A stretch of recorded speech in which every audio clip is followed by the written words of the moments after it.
So I just got my hands on this Airtab S10 Ultra, and honestly, at first glance, it looks like a really powerful tablet. I mean, for the price. But as always, we're not judging by the box. So what does it actually offer? Design wise, I think it looks clean and modern. It's lightweight, it's fairly slim, and the screen size is comfortable for watching videos or browsing.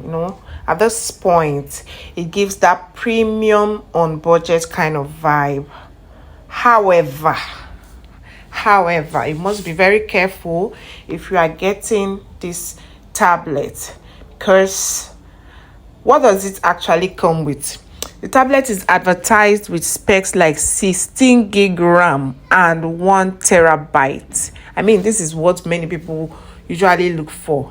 They come for the storage.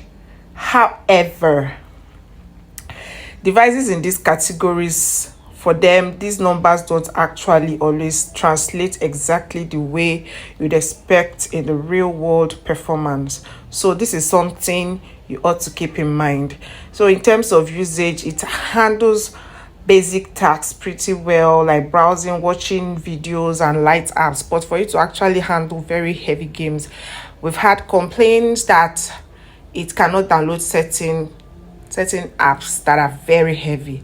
See, it comes with this keyboard, mouse, charger, cable. It comes with a pen, this one ear earbud that is actually pretty cool. So if you're a heavy user, please, you may want to avoid this one, because this is a replica of the actual Samsung S10 tablet. But if you're just a basic user doing just minor things, then this will do it for you. It is actually very affordable and nice. Thank you for watching. Please do subscribe and like our video. Bye.